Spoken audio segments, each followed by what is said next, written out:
না, আপনি মনের উপর আপনার তো অনুমান করে এমন কথা বলা উচিত নয়। না, সব অনুমান ডিজিএফআই সেগুলো তো প্রধানরাই ঘটছে। এই যে সরকার প্রধানের অধীনে থাকে। না, নুরুকে আপনি মারা গেল, 1996 তারপরে এই দেখেন, যে যা ঢাকা বিশ্ববিদ্যালয়ে সারা 1996 সালে সেনাপ্রধান, তৎকালীন সেনাপ্রধান জেনারেল নাসিম অভ্যর্থনার চেষ্টা করেছিলেন ডিজিএফআই রিপোর্ট করে ওনার বিরুদ্ধে, এবং তারপরে ওনাকে বরখাস্ত করা হয়, পরবর্তীতে ওনাকে অবসর দেওয়া হয়। এটা 2025 সাল। হ্যাঁ, বুঝতে পেরেছি, কিন্তু ডিজিএফআই সবসময় কিন্তু প্রধানমন্ত্রীর প্রত্যক্ষ নিয়ন্ত্রণে, এবং সেনাপ্রধানের কোনো নিয়ন্ত্রণ নেই। তারা সেনাপ্রধানের কথা রেকর্ড করে। সুতরাং আপনি ডিজিএফআই, এনএসআই, র্যাব এগুলোর অপকর্মের জন্য দয়া করে সেনাবাহিনীকে আপনি বদনাম করবেন না। আপনি সেনাবাহিনীর কিছু বিপদগামী অফিসার বলেন, কোনো সমস্যা নেই, এবং আমি তাদের বিরুদ্ধে মামলা করেছি, তাদের বিরুদ্ধে ওয়ারেন্ট হয়েছে, তারা এখন পলাতক আছে। তারা কোথায় পলাতক আছে? ক্যান্টনমেন্টের এটা আমি ভিতরে? বলতে পারবো না, আমি অনুমান ক্যান্টনমেন্টের করে ভিতরে? কথা বলি না। কারণ আমি ক্যান্টনমেন্টের অনুমান ভিতরে করে কথা পলাতক বলি আছে, না। তাই না? কর্নেল হাসিনও মামলা করেছে, ও দেশপ্রেমিক আমার আগে সেনাবাহিনী মামলা করেছে। 650 খুনিকে বের করে দিয়েছেন, এখনো খুনিদেরকে ক্যান্টনমেন্টের ভেতরে রেখেছেন। আফ্রিদিকে নিয়ে পোস্ট 10 মিনিট আগে পোস্ট করার পরে 10 মিনিট পরে তারা অনুমোদন দেন, ঠিক আছে ওকে এখন গ্রেপ্তার দেখানো হোক। এই হচ্ছে অবস্থা। গতকালকে একজন মাদক সম্রাজ্ঞী, তাকে স্বপ্না আক্তার, তাকে সেনাবাহিনী নানানভাবে বাঁচানোর চেষ্টা করেছে। জিয়াকে এখন পর্যন্ত আমরা ফিরে পাই নাই। ডিজিএফআই এর থেকে ফোন করে একজন আলেম, যিনি কিনা এই আলেমদেরকে ছাড়ানোর জন্য মামলাগুলোতে কাজ করছেন, নুরুল ইসলাম, তাকে হুমকি দেওয়া হয়েছে। তার বাড়িতে তার শ্বশুর বাড়িতে গিয়ে খোঁজ নেওয়া হচ্ছে, তার প্রপার্টি কি, সে কোত্থেকে টাকা পয়সা পায় আলেমদেরকে এই করার জন্য, এই খোঁজ নেওয়া হচ্ছে। দিস ইজ সেনাবাহিনী, না, আমি বর্তমান আমি সেনাবাহিনী ভাই। বুঝতে পেরেছি যা করছে ডিজিএফআই, যদি করে থাকে কিছু, সবই অপকর্ম, কিন্তু এগুলো যে যদি সেনাপ্রধানের নির্দেশে করছে, এটা আপনার অনুমান করে বলা উচিত নয়।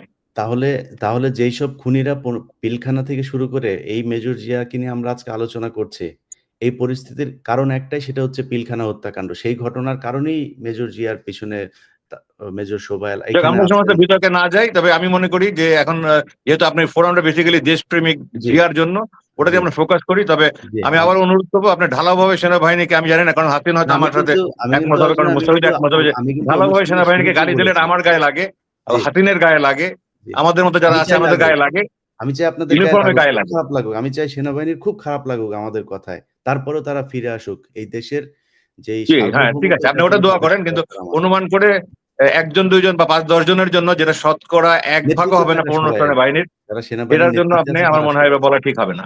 জি, জি, জি, ঠিক সরি, আছে। আমি অনেক সময় আমরা বেশি নিয়ে নিয়েছি, ধন্যবাদ। আমি অনুষ্ঠানের শুরুতেও যেটা বলেছি, আমাদের বেশিরভাগ সেনাবাহিনী দেশপ্রেমিক। কিন্তু যদি আমি এটারে আরেকটু সুন্দর করে বলি যে, এই মুহূর্তে সেনাবাহিনীর নেতৃত্বে যারা আছে, এরা সবাই হচ্ছে দেশবিরোধী খুনি। এভাবে বললে সমস্যা নাই তো? না, আমি এটাও আপনার সাথে পুরোপুরি একমত। তা আপনি দেখেন, এই ঠিক যে আছে। জনতার মঞ্চ করেছে এটা নিয়ে তাহলে আমরা আরেকদিন 1996 এ, আলোচনায় যাব। আপনার যে গত 3 ইলেকশন করেছে যারা ডিসিএসপি, তাদের বিরুদ্ধে তো আপনারা কেউ লাগছেন না। আপনার সেনাবাহিনীর বিরুদ্ধে কেন লাগেন বলেন? কারণ এত ডিসিএসপি যত ডিসিএসপি দের করেছে। অনেকে এই গত কয়েক মাসে ডিসিএসপি দের অনেকের বদলি হয়েছে, চাকরিচ্যুতি হয়েছে, পলাতক হয়েছে। কিন্তু সেনাবাহিনী ক্যান্টনমেন্টের এক জিয়ার উপর দিয়ে সবকিছু দায় সেরে দিয়েছে ক্যান্টনমেন্ট। না, না, এক আমরা তো দিনের উপরে সেগুলো না। জানি। এই আলোচনায় গেলে আবার অনেক অনেক কিছু বলতে হ্যাঁ, হবে, কিন্তু ডিজিএফ এর আলোচনা যাচ্ছে না। আমার সময় 5 ডিজি, তারা তো সবাই তো অবসরে পাঠানো ডেকে হয়েছে নিয়ে তাদের। গিয়ে আন্তর্জাতিক অপরাধ ট্রাইব্যুনালের প্রসিকিউটরের ক্যান্টনমেন্টের ভিতরে ডাকায় নিয়ে এরে আটক করা যাবে না। এটা আমরা দেখছি। এটা আইন না। সেনাবাহিনী পৃথিবীতে ফেরেশতা হয়ে আসে নাই। মানুষ হয়ে এসছে, তাদের না, না, মধ্যে পাপ থাকবে, এই ফেরেশতার করা কথা হয়। হচ্ছে না, কোন কিছু ফেরেশতার হয় কথা না। কোন হচ্ছে না বিচারই এখানে। হয় না। সেনাবাহিনীর বিচার হয় নাই স্যার কোনটাই। আচ্ছা, এখন কোনটাই পর্যন্ত হয়নি যারা স্যার। অপরাধ করেছে তারা সেনাবাহিনীর পুরো বিশ্বস্ত সেনাবাহিনীর বিচার হয়েছে। শতকরা 1 ভাগও না। তারা শতকরা 1 ভাগ যদি অপরাধ করে, আপনার এর জন্য 99 ভাগ সেনাবাহিনীকে সেনাবাহিনী ধারাবাহিক পুরো সেনাবাহিনী দেশ বলতে দিয়ে পারেন দিয়েছে না। ইন্ডিয়াকে। আর কি দিবে? জি, আর কি দিতে চান? পুরো দেশ ইন্ডিয়াকে দিয়ে দিয়েছে এই সেনাবাহিনী। এটা কিন্তু স্যার, আমি আপনার সাথে তর্ক করে আমি ডিভিয়েট করতে চাই না। এটা নিয়ে জি, আপনার সাথে আমি অনেক জি স্যার, আপনার জি স্যার, কাউন্টার লজিক দিতে পারি। আমাদের আলোচনাটা স্যার অন্যদিকে চলে যাবে। আমরা জি, জি, হ্যাঁ, এই জন্য আমি আর যাচ্ছি না। কর্নেল কিন্তু আপনার হাসিনুর এই কথার রহমান, সাথে আমি আপনার একমত কাছে নই। যাই। জি, সেনাবাহিনী কর্নেল দেশবিক্রি হাসিনুর, করে দিয়েছে, এটা একমত নই। কর্নেল হাসিনুর, জি। বিসমিল্লাহির রহিম। উপস্থিত সবাই আসসালামু আলাইকুম। আজকে এমন একটা ইস্যু নিয়ে আসলাম, আমি কি বলবো এটা নিয়ে। আমি আসলে ইলিয়াস ভাই, আমি গিয়েছিলাম জিয়ার ওয়াইফকে, ভাবিকে নিয়ে আসলাম মামলা করার জন্য। যে মামলা করেন ভাবি, জিয়া অবশ্যই মারা গেছে। ভাবি প্রস্তুত, হঠাৎ করে ভাবি খ্রিস্টান দিলেন। আমার সন্দেহ হলো আবার ডিজে ভাই সমস্যা করলো কিনা। আল্লাহ কাছে অশেষ রহমত, জিয়া বেঁচে আছে। আমি বিশ্বাস করিনি প্রথমে, অনেকদিন বিশ্বাস করিনি। তারপরে কথা বললাম, নিশ্চিত হলাম বেঁচে আছে। আমার খুব কষ্ট লাগে, আমাদের দেশটা জঙ্গি বানানো হয়েছে, কেউ প্রতিবাদ করে নাই। এই জন্য দায়ী সম্পূর্ণ ডিজিএফআই এবং এনএসআই। এরা পরিকল্পিতভাবে দেশটাকে জঙ্গি বানাইছে, এবং আমাদের কিছু ধর্মীয় নেতা দলকে নিষিদ্ধ ঘোষণা করা হয়েছে। এদের উচিত এখন আপিল করা। কি নিষিদ্ধ কাজ তারা করলো? আপিলও এবং এই যে জিয়ার থেকে আমি অনেক কিছু জানার চেষ্টা করছি। আমি আর ব্রিগেডিয়ার হাসান নাসির দুজন গিয়েছিলাম আইন উপদেষ্টার কাছে। বিষয়টা বুঝাইয়া বললাম। উনি ফাইনালি রাজি হয়েছেন। আমি বললাম যে একটা আমরা কমিশন করি। যতগুলি জঙ্গি নাটক হয়েছে কমিশন করি। জিয়ার সাথে যত অপরাধ হয়েছে সবগুলো একটা কমিশন করে আমরা রিভিউ করি ঘটনাগুলি কি। কিসের ভিত্তিতে এই মামলাগুলি রায় হয়েছে জানা দরকার। দেশের জানা দরকার, জনগণের জানা দরকার। আমরা কি আসলে জঙ্গি? এবং অসহায় হইয়া আসিফ নজরুল ভাই বললেন যে আমি তো পারতেছি না, মানে কিছু করতে পারতেছি না। আমি জিয়া আবেদন করছিল 401 ধারায়, ওইটা গ্রহণযোগ্য না, ওইটা হবে না জিয়ার জন্য। কারণ জঙ্গি মামলা ওয়েস্টের আপত্তি আছে, এমনি হবে না, আইনের মাধ্যমে নিষ্পত্তি হবে।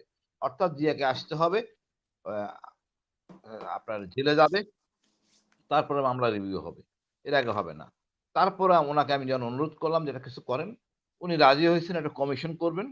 আমাদেরকে নাম দিতে বলা হয়েছে, আমরা চেষ্টা করতেছি ভালো বিজ্ঞ লোক, যাদের মধ্যে আবার মনে করেন যদি অন্যরকম সিলালা লোক যায় তো সমস্যা, জ্ঞানী লোক ভালো বুঝে আইন কানুন, তাদেরকে নিতে হবে। আমার কথা হলো, আমি কেন আমার বাচ্চা কাচ্চা সহ এই জঙ্গি দেশ হিসেবে থাকবো? আমি তো জঙ্গি না, আমার বাচ্চা তো জঙ্গি না, এই জঙ্গি ট্যাগ থাকবে কেন? আমাদের রিভিউ করে দেখি আসলে আমরা কতটুকু জঙ্গি। পাকিস্তান আমলে কি আমাদের ধর্মীয় নেতারা যাত্রা দেখলে পটকা ফুটাইতো না? ফুটাইতো। তা আমি রাষ্ট্র যখন বলে, নিজে স্বীকার করে হ্যাঁ আমি জঙ্গি আছে, তাইলে তো বিপদ। এখন একটা ইস্যু, বড় ইস্যু দাঁড়ায় জেএমবি। জেএমবির ইস্যুটা এর কার প্রেসক্রিপশনে হয়েছে? ভারতের। আসিফ ভাই আপনার ইয়েটা হেডফোনের স্পিকারটা আপনি ইয়ে করেন, স্পিকার সরি, যে ইনপুটটা আপনি মুখের সামনে আনেন একটু। আপনার আচ্ছা হেডফোনের ঠিক ইটা আছে। কোথায়? হ্যাঁ হ্যাঁ হ্যাঁ হ্যাঁ, জি জি জি। আমার কথা হলো ভাই, আমার দেশ তো জঙ্গি না, আমরা শান্তিপ্রিয় দেশ। 12 মাসে 13 পূজা করি, আনন্দ ফুর্তিতে থাকি। আমরা চরম ভীতু জাতি। সাহসিকতা জাতি বললে এই একটা, আগস্ট বিপ্লব। আর কোনো সাহস নাই, সব পিছনে। আমরা ছাত্ররা ঘুরে দাঁড়াইছি, আমাদেরকে শিখেইছে এইটা সাহসের অবস্থান। এখন কথা হলো ভাই, আইনের মাধ্যমে এটা হবে না, এটা একটা কমিশনের মাধ্যমে হইতে হবে। সরকার আন্তরিক, আমাদের একটু আগায় দিতে। উনি আমাকে বলছে, গত গুমের ব্যাপারে গেছিলাম সেদিনকে, আমার সাথে আবারও কথা হয়েছে ওনার সাথে, তা আপনি একটু আসেন। তা আমি যাবো ইনশাল্লাহ, হাসানের স্যারকে নিয়ে আবার, যে প্রপোজাল দিব যে আপনারা একটা কমিশন করে এটাকে রিভিউ করেন। মানে হাসিনা কিরকম ফেসিস ছিল, জনগণের আরেকটা অধ্যায় জানতে হবে। আমরা গুম খুন জানি, জঙ্গি নাটকের যে একটা ফেসিস্ট কার্যক্রম ছিল এটা জনগণ জানে না। জানলে বুঝবে নিরীহ জনগণকে সে কিভাবে মারছে। আর এই জঙ্গি ট্যাগ দেওয়া হয়েছে। এই জঙ্গি ট্যাগ মানে হলো গিয়া এমন ট্যাগ, ওই ফ্যামিলি কোনো লোক কোনোদিন কোনো জায়গায় দাঁড়াতে পারবে না, ভিসা পাবে না, ভালো একটা চাকরি পাবে না।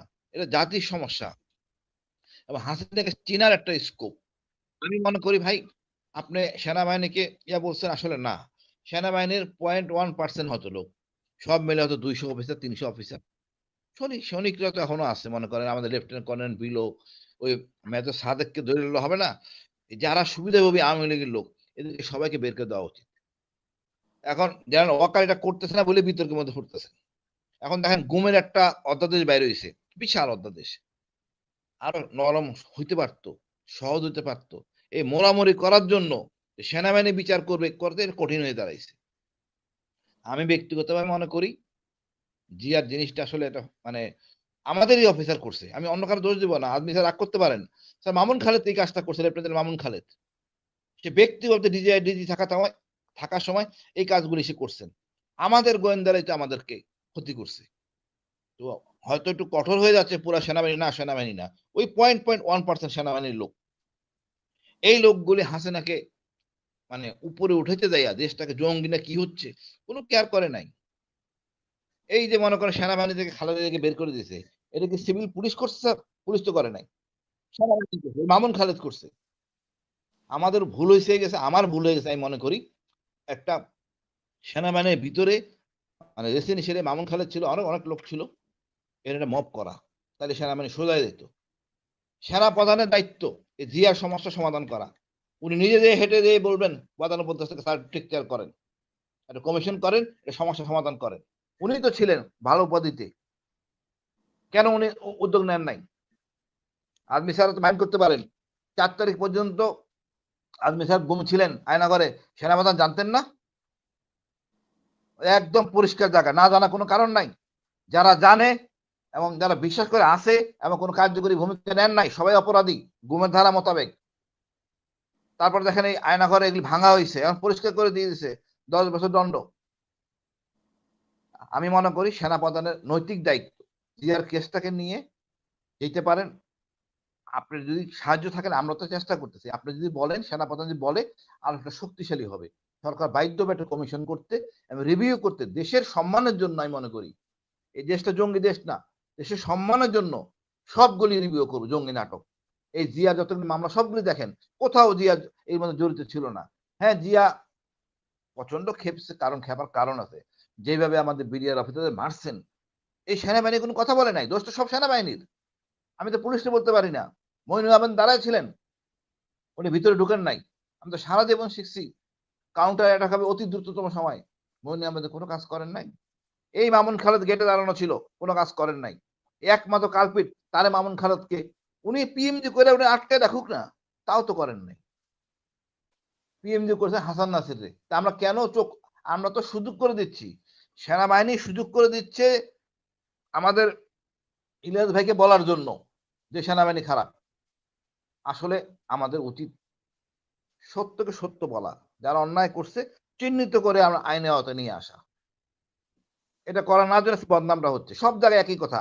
111 আসতেছে, আস্থা নাস্তা সংকট। দোষকার, দোষটা একজনের দিয়ে তাকে সেনাপ্রধান।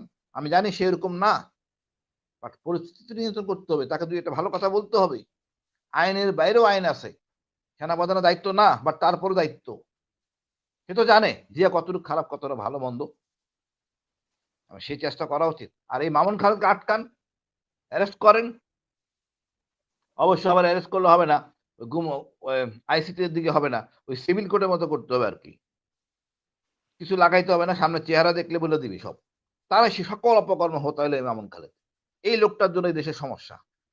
মোল্লা আকবর জেনারেল, মামুন খালেদ আর এমনা আকবর আর বাকি যারা ছিল, যারা চলে গেছে ভেঙে গেছে, দোষ তো দিবে না স্যার। আপনি আপনি বলার পরে 5 জন ডিজিএফআই পলাই গেছে কেমনে? এটা কোনো তো মাপ হইতে পারে না।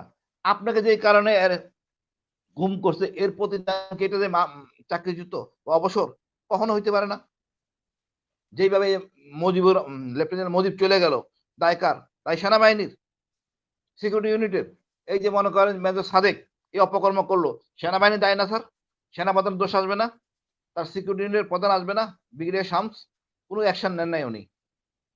একটা লেফটেন্যান্ট মেয়ে একই কাজ, সেনাপ্রধান দায় এড়াবে কেমনে?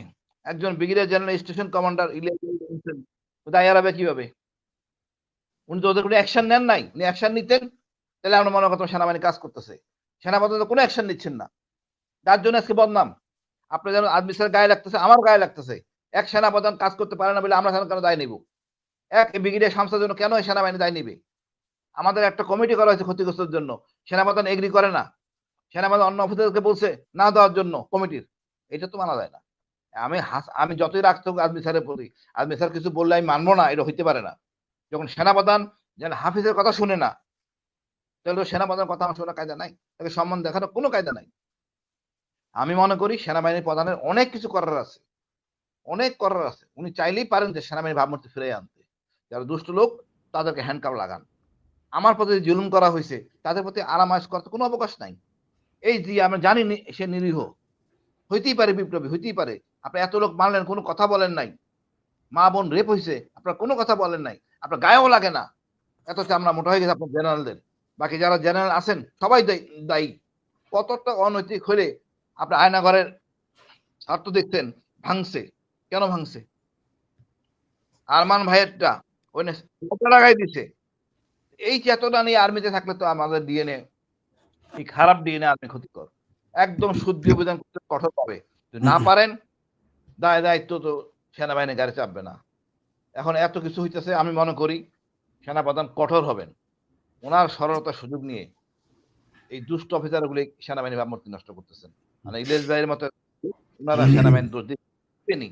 আমি মনে করি এখন উচিত এই আমাদের এই ইয়েকে নিয়ে আসা, জিয়াকে ফেরত নিয়ে আসা এবং পরিষ্কার হোক কি হয়েছে আসলে, হোক যে জানুক। আসলে কি ওই বসিলা হুজুরের নাম বলা হয় জসিমউদ্দিন ভাই, উনি কি আসলে জঙ্গি? উনি বলছে রোহিঙ্গাদের সাহায্য করার জন্য চলেন আমরা জিহাদ করি। বলতেই পারে ইসলামের অংশ, মুসলমানের পাশে মুসলমান থাকবে। থাকলে গেলে আসসালামু আলাইকুম। প্রথমেই ধন্যবাদ জানাই। আমি অ্যাকচুয়ালি জিয়া আমার ক্যাডেট কলেজের ছোট ভাই। এখানে খিজির হায়াত খানও আছেন।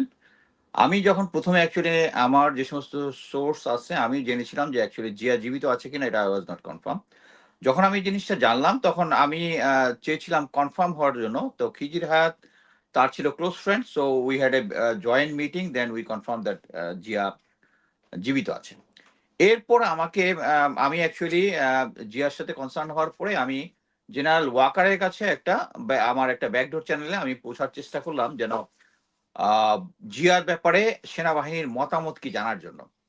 প্রথমে যিনি জেনারেল ওয়াকারের কাছে পজিশনটা নিলেন আমাকে জাস্ট ব্যাক করলেন যে ওনার কোনো মতামত নাই, উনি কথাটা শোনার পরে গম্ভীরভাবে আর কোনো উত্তরই দেন নাই।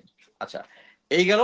এর পরবর্তীতে আবার আমি বললাম, আবার একটু ইয়া করলাম যে কি হয়েছে অ্যাকচুয়ালি বলতেছে যে এই জঙ্গি রিলেটেড ব্যাপারে যত কেস আছে এই জঙ্গি রিলেটেড কেস তারা প্রপার ইয়া ছাড়া যাবে না, মানে প্রপার আদালতের মাধ্যমে যে জিনিসটা ওই যে আসিফ নজরুল যিনি বলেছেন, হাসিন স্যার যেটা বলেছেন এটার মতো। বাট আমি বললাম যে ঠিক আছে, যদি জঙ্গি এটা নিয়ে এতই হয় তাহলে আমরা তো দেখলাম যে মেজর হেলাল সেও আমার ক্যাডেট কলেজের ছোট ভাই, তারপর সুবাইল, এদের কেসটা তো সলভ হচ্ছে। তো ওইটা যদি আমরা ধরে নিই যে কেসটা সাজানো হয়েছিল যে তারা একটা বম সেট করছিল, এটা সন্ত্রাসী কার্যকলাপ, এইটাও তো জঙ্গি, তাহলে এইটা তোমরা সলভ করতেছো, এইটা করতেছো না, এটার কোনো অ্যান্সার নাই। তারপরে আমি যখন এটা নিয়ে ডিসকাস করলাম আরো যে আমাদের মধ্যে অ্যাকচুয়ালি যে অনেকেই আমরা সবাই রিটায়ার করে ফেলেছি, কিন্তু একমাত্র জিয়ার সুযোগ আছে সেনাবাহিনীতে রিস্টেট করার অ্যাকর্ডিং টু কনস্টিটিউশন। সে এখন আসতে হচ্ছে ডেজার্টার হিসেবে, সে ইচ্ছা করলেই সেনাবাহিনীর কাছে সারেন্ডার করতে পারে, কিন্তু এই সারেন্ডার করার পরেও যে কনসিকুয়েন্স হবে এটার একটা উদাহরণ আমরা সবাই জানি যে ব্রিগেডিয়ার বাড়ি স্যার ডেজার্ট অবস্থায় ছিলেন। উনি যখন ক্যান্টনমেন্টে গিয়েছেন মাস 5 বা 6 আগে উনি সারেন্ডার করেছেন এবং উনাকে হি ওয়াজ টেকেন ইনটু কাস্টাডি এবং হি ওয়াজ ইন মানে অফিসারদের ক্ষেত্রে যেরকম অফিসার্স মেসেজে করা হয় কাস্টাডি করা হয়েছে, উনাকে কোর্ট মার্শাল করেছে এবং কোর্ট মার্শাল ওনাকে চাকরিচ্যুত করেছে। এটা হচ্ছে একটা স্ট্যান্ডার্ড। আরেকটা স্ট্যান্ডার্ড হচ্ছে আরেকজন অফিসার 111 এর পরই আমি তার নাম বলতেছি না, সেও দেশ থেকে চলে গেছে। সে গেছে, যাওয়ার পরে তাকে সমস্ত সুযোগ সুবিধা দিয়ে র্যাঙ্ক দিয়ে রিটায়ার করে। তো এই যে ডাবল স্ট্যান্ডার্ডটা, এই স্ট্যান্ডার্ডটা হচ্ছে এই কারণেই যে যারা পাবলিকলি কথা বলে তাদের জন্য এক ধরনের আইন জেনারেল ওয়াকারের, আর যারা কথা বলেন তাদের জন্য তার নামটাকে একটু বলা যাবে? তার নামটা জানতে পারলে একটু ভালো আমি হয় সবার পরবর্তীতে জন্য। ইনবক্সে জানাবো, কারণ আমি এখানে পাবলিকলি যেহেতু সে মানে actually he is a high profile military অফিসারের কোর্সমেট, তার সাথে কথা বলার পরে আগে সে অনলাইনেও কথা বলতো, ওটা কথা বলা বন্ধ করে দিয়েছে। আমি এটা পরবর্তীতে বলবো, আমি এখানে পাবলিকলি তার নামটা ইনি কি বলতে কর্নেল শহীদ সাহেব নাকি? হ্যাঁ না কর্নেল শহীদ সাহেব এবং অথবা লেফটেন্যান্ট ইমরান এরকম মতো কেউ না? না, আমি এটা বলতে যাচ্ছি না, সরি, আমি এখানে নামটা এখানে বলতে যাচ্ছি না, বাট দুইজনের ক্ষেত্রে দুই স্ট্যান্ডার্ড হয়েছে। আচ্ছা, জি। এখানে পরবর্তীতে আমি যখন দিলাম তারা একটাই বলতেছে যে সে যেহেতু জঙ্গি, এই জঙ্গিদের সময় এটা নিয়ে জেনারেল ওয়াকার কোনো ডিসিশন নেবেন না। হোয়ারে সেম জিনিসটা যেটা হাসিন স্যার বললো যে আসিফ নজরুলের কাছে যাওয়ার পরে বলছে এই জঙ্গি রিলেটেড ওয়েস্টের ভিন্ন ধারণা আছে। বাট আমার কথা হচ্ছে আমার দেশের নাগরিক, আমার দেশের মিলিটারি অফিসার, ওয়েস্ট কি বললো জঙ্গিরা না জঙ্গি এটা আমরা কেন কেয়ার করব? আমার কথা হচ্ছে এই সিচুয়েশনটা আমি যেটা বুঝেছি সেটা হচ্ছে যে মেজর জিয়া যদি এখন দেশে এসে সারেন্ডার করে, it will be big embarrassment for military এবং জেনারেল ওয়াকারের কয়েকজন টপ ডিপুটি এই জিয়া অপারেশনের সাথে জড়িত। জিয়া গিয়ে ওদের নামটা বলবে, নামটা বললে সাথে সাথে এটা একটা যেহেতু একটা হট আইটেম, এটা নিয়ে মিডিয়াতে আসবে এবং হি উইল বি এম্বারাস এবং ওই অফিসার গুলোকে তাকে কাস্টাডিতে আনতে হবে। সো এই কারণে আমি যখন ইনফরমেশন চাচ্ছি বা আর কেউ চাচ্ছে তাদেরকে ভয়ভীতি প্রদর্শন করা হচ্ছে, এমন একটা ভাব যে ও আসলেই কিছু একটা হবে। সো জিয়াকে অ্যাকচুয়ালি নিরুৎসাহিত করা হচ্ছে আসার জন্য, এটা আমি মনে করি। তবে আমি সেটাও মনে করি যে এখন জিয়ার যাওয়া উচিত না, কারণ ব্রিগেডিয়ার বারিসারের যে কেসটা এটা দেখে আমি ক্লিয়ারলি বুঝতে পারতেছি যে ওকে আসলে ওকে সেম কাস্টাডিতে রাখা হবে এবং এটার একটা দীর্ঘসূত্রিতা এমন একটা সিচুয়েশন করবে যে ওরে দোষী বানায় শেষ পর্যন্ত না জেলে দিয়ে যায়, আমার যেটা সন্দেহ আর কি। সো আমার যে স্ট্যান্ড পয়েন্ট সেটা হচ্ছে মেজর জিয়া হচ্ছে আমরা যারা হাসিনা বিরোধী আন্দোলনে করেছিলাম, দেশের জনগণ করেছিল, he is the first man, বাংলাদেশের প্রথম নাগরিক যে সশস্ত্র একটা সংগ্রামের স্বপ্ন দেখেছিল। স্বপ্নটা ফেল হইতে পারে, but he is the man যে এই গভর্নমেন্টের এগেনস্টে প্রথম দাঁড়িয়েছিল। সো এই মুহূর্তে আমরা তার পাশে, পুরা দেশেরই তার পাশে দাঁড়ানো উচিত। আমরা জানি যে রাওয়া মিলিটারি একটা important platform.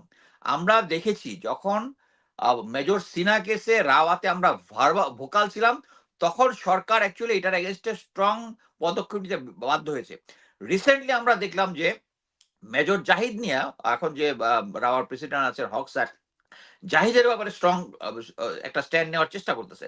This is good, but আমি এইটাও জানি যে কেন নিতে হচ্ছে, কারণ এই জাহিদকে মারার পিছনে সব পুলিশ, মিলিটারি নাই। কিন্তু জিয়ার পক্ষে হচ্ছে, জিয়ার এগেনস্টে যারা আছে, যারা অ্যারেস্ট করেছে, এটা সমস্ত হচ্ছে মিলিটারি। সো এইখানে আমরা মনে হয় যে আমরা লিগ্যাল পয়েন্ট অফ ভিউ এর পাশাপাশি, লিগ্যাল পয়েন্ট যেটা সার্ভার স্যার পরবর্তীতে এক্সপ্লেন করবেন, আমাদের উচিত রাওয়াতে একটা স্ট্রং স্ট্যান্ড নেওয়া এবং রাওয়া হক স্যারকে বাধ্য করা এই ব্যাপারে মেজর জিয়ার কেসটা জেনারেল সেনাপ্রধান যেন আনার পরে এই জিনিসটা একটা সমাধান করেন। এবং জিয়ার যে কেস যে জিনিসটা আছে, এটা আমরা সবাই জানি। উনার মতামতটা নেওয়ার জন্য আমি মনে করি যে হক স্যার এটার জন্য একটা পারফেক্ট হবেন, বাট আমি জানি না উনি কতটুকু করবেন। বাট এটাই শেষে আমি মোস্তাফিজ স্যার, আমি এখানে যদি আমি একটু কয়েকটা কথা একটু এখানে বলতে চাই, যেহেতু আপনি চলে যাবেন। তো আমার এখানে কয়েকটা পয়েন্ট একটু আছে। এক নম্বর আমি যেটা তুলতে চাই আর কি, যে মেজর জিয়া উনি যখন এই ঘটনার সাথে যুক্ত হন, তার আগে উনি বেশ কিছু ইমেল সেন্ড করেছিলেন, যে ইমেল গুলোতে উনি বিপ্লবের জন্য অথবা সামরিক অভ্যুত্থানের জন্য ডাক দিয়েছিলেন বিভিন্ন অফিসারদেরকে, বিভিন্ন খান থেকে উনি একত্রিত হওয়ার জন্য বলেছিলেন। এখন আমরা তো জানি যে বাংলাদেশ সেনাবাহিনী একটা সুশৃঙ্খল বাহিনী, এবং সুশৃঙ্খল বাহিনীতে থেকে এই ধরনের সংগ্রামের জন্য ডাক দেয়া এবং ডাক দিয়ে একটা সামরিক বিপ্লব অথবা অভ্যুত্থানের মতো জিনিস কল করা আসলে কতটা ন্যায়সঙ্গত ছিল, অথবা এটার অন্য কোনো রাস্তা ছিল কিনা। 2 নম্বর হচ্ছে ব্রিগেডিয়ার জেনারেল বারী, আমার সাথে ওনার কথা হয়েছে, উনি বোধহয় বাংলাদেশে ফেরত গিয়ে বাংলাদেশের বর্তমান সেনা প্রধানের সাথে দেখা করেছেন, তার বাসাতে গিয়েছিলেন উনি, এবং ওনাকে কয়েকদিন কোয়ারেন্টাইন করে রাখা হয়, যেটা মিলিটারি যে রেগুলেশন আছে আর্মি অ্যাক্ট অনুযায়ী। তারপরে ওনাকে ওনার পেনশন দিয়ে সবকিছু সহ সম্মানের সাথেই আবার দেশ ত্যাগও তাকে করতে দেওয়া হয়। আরেকটা বিষয় ধরেন, এখানে যেহেতু সামরিক বাহিনীর সদস্যকে সামরিক বাহিনী নিজেরাই অপহরণ করেছিল, যেটা আপনি বললেন, যেমন এটার সাথে যারা যুক্ত ছিল আমরা জানি যে মেজর জেনারেল জিয়াউল হাসান, ওনার এটার সাথে একটা ইনভলভমেন্ট ছিল। তাহলে কিন্তু ধরেন এখন আপনার সাথেও কিন্তু ধরেন এই যে লেফটেন্যান্ট হাসিনা আছে, আপনিও কিন্তু তার একটা ঘটনার সাথে আপনি নিজে সরাসরি ভাবে ইনভলভ ছিলেন। সেগুলোরও কিন্তু আসলে কখনো কোনো রকমের বিচার হয় নাই আমাদের দেশে, আমরা কিন্তু দেখি নাই যে এগুলো কোনো রকম বিচার হতে। তাহলে এই বিষয়গুলো তাহলে কিভাবে ফয়সালা করা উচিত বলে আপনার কাছে মনে হয়? যে সামরিক বাহিনীর ভেতরে অনেক কিছু যেগুলো ঘটে থাকে, যে আর্মি সিকিউরিটি ইউনিয়নের অফিসার গিয়ে আরেকটা অফিসারকে অ্যারেস্ট করেছে, যেমন আপনি ওসি ঢাকা এসইউ ছিলেন, আপনি মামনি সিং গিয়ে কর্নেল হাসিনকে অ্যারেস্ট করেছিলেন, অথবা ওনাকে নিয়ে এসেছিলেন আপনি পিক আপ করে ঢাকাতে। সেই বিষয়টাও কিন্তু আসলে একটা বেশ কনফিউজিং বিষয়, এবং একই প্রক্রিয়া হয়তো মেজর জিয়াকেও অ্যারেস্ট করা হয়েছিল এবং তাকে অ্যাবডাক্ট করা হয়েছিল। তাহলে কিন্তু আমাদের এই সবগুলাই একটু রিভিউ করা উচিত, যে আসলে কোনটা কিভাবে হয়েছে, কোনটা কেন হয়েছে, কোন প্রেক্ষাপটে হয়েছে, এবং এগুলার কিভাবে এগুলাকে বিচার করা যায় আর কি। তো এগুলার মনে হয় সবই পরিষ্কার হওয়া উচিত, কারণ একটা ইনসিডেন্ট তো না, এরকম তো বেশ কয়েকটা ইনসিডেন্ট আছে। এটাই, থ্যাংক ইউ। ওকে, আমি পরিষ্কার করতেছি। সেটা হচ্ছে প্রথম কথা হচ্ছে যে যে জিনিসটা, ও যে ইমেল গুলো করেছে, তখন যে সময়টা ছিল, তখন সরকারটা ছিল অবৈধ সরকার। সো ওই অবৈধ সরকার এগেনস্টে জিয়া যে সমস্ত ইমেল এবং বিপ্লবের ডাক দিয়েছে, এই জন্যই বলেছে বিপ্লবটা ব্যর্থ হইতে পারে, but it was the right was. কারণ ওই সময় সরকারটা ছিল অবৈধ সরকার। অবৈধ সরকারের এগেনস্টে আমরা কেউ দাঁড়াইতে সাহস পাই নাই, বাট সে ওখানে দাঁড়িয়ে থাকতে 2008 ইলেকশন কিন্তু আসলে ইট ওয়াজ একসেপ্টেড ওয়াইডলি, এবং এটা নিয়ে কেউ তখন তেমন কোন রকম প্রশ্ন তুলে নাই। It was a legitimate government in 2008, legitimate Awami League government যে 2008 সালে ইলেকশনটা জিতে আসে, এটা একটা ইন্টারন্যাশনালি বলেন, বিএনপির তরফ থেকে বলেন, সকলেই কিন্তু এটাকে একসেপ্ট করে নেয়। সুতরাং এটাকে ইলেজিটিমেট বলার কিন্তু আসলে কোনো সুযোগ নাই আর কি। সুযোগ নাই, বাট কথা হচ্ছে এইটার মধ্যে 111 এর সরকার জেনারেল মঈনুল আহমেদ এবং তারা আগের থেকে প্ল্যান করেছিল যে আওয়ামী লীগ গভর্নমেন্টকে তারা নিয়ে আসবে। এটা সবাই অ্যাকসেপ্ট করে নেওয়া হয়েছে, তার মানে এটা রাইট।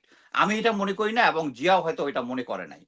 এবং এবং ওই পয়েন্ট অফ ভিউতে তারপরে যখন 25শে ফেব্রুয়ারিতে যে ঘটনাটা ঘটলো এটার সাথে ভারতীয় ইনভলভমেন্ট এখন আমরা সরাসরি দেখতে পাচ্ছি। জিয়া যখন দেখেছে যে বাংলাদেশ সেনাবাহিনীর এরকম 57 একটা অফিসার সরকার এটার সাথে জড়িত, so ultimately he is we are suppose two revolt against them. আমরা পারিনি, জিয়া পেরেছে। সো এটার মধ্যে আমার কোনো ইয়া নাই, কারণ বর্তমান সরকার সে হাসিনা সরকার না। সো এই সরকারের সময় জিয়ার কেসটা আমি কেন ওইভাবে দেখবো যে সে সরকার পতন করতে চাই? ইয়েস, সে সরকার পতন করতে চেয়েছিল এবং that was the right decision.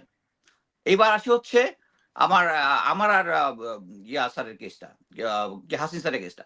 Hasin স্যারের কেসটা অ্যাকচুয়ালি আমি কনক সারোয়ার শোতে আমি এবং হাসিন স্যার দুজনের থেকে ক্লিয়ার করেছি।